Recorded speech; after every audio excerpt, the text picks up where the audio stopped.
فرشتے آتے ہیں، 2 فرشتے سوال و جواب کے لیے انتہائی بھیانک اور خطرناک شکل میں، دونوں آ کر اس کے سامنے بیٹھ جاتے ہیں، اسے اٹھا کر بٹھاتے ہیں، کہتے ہیں من ربک کا، تیرا رب کون ہے؟ ہائے اللہ، اس نے زندگی بھر درباروں پر سر مارے ہیں، اس نے زندگی بھر غیر اللہوں کو پکارا ہے، اشعار سنے تو محسوس ہوا کہ کان سے میرے خون نکل جائے۔ شاعر بدبخت کہتا ہے اللہ کی جھولی میں توحید کے علاوہ کیا رکھا ہے؟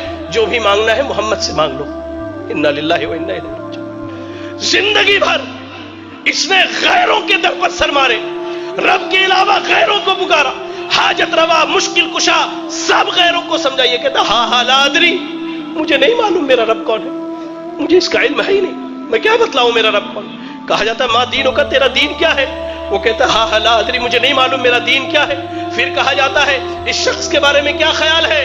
نبی صلی اللہ علیہ وسلم کے متعلق جو سوال کیا تھا، کہتا ہاں لا ادری، مجھے نہیں معلوم، میں کیا کہوں، میں نے لوگوں کو جو کہتے ہوئے سنا وہی کہہ سکتا ہوں، مجھے نہیں معلوم۔ یا رب یا رب یا رب، اللہ سے دعا کرے کہ اللہ ہمیں اس کیفیت اور حالت سے محفوظ رکھے۔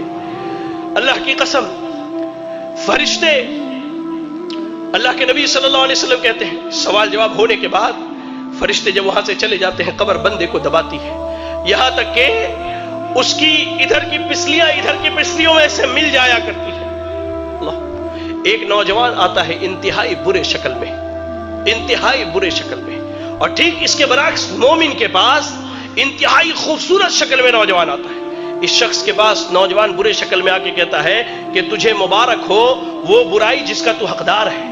وہ کہتا ہے کون سی برائی؟ تم کون سی برائی کی خبر لے کر کے آئے ہو؟ تم کون ہو جو میری قبر میں آئے ہو؟ کہتا ہے میں تیرا برا عمل ہوں، میں تیرا برا عمل ہوں۔ وہی نوجوان جو مومن ہے اسے جنت کی خوشخبری سناتا ہے وہ نوجوان، اور کہتا ہے کہ میں تیرا اچھا عمل ہوں۔ قبر میں نہ مال جانے والا ہے، نہ اولاد جانے والی ہے، نہ بیوی جانے والی ہے، آپ کا عمل جانے والا ہے، عمل جانے والا ہے۔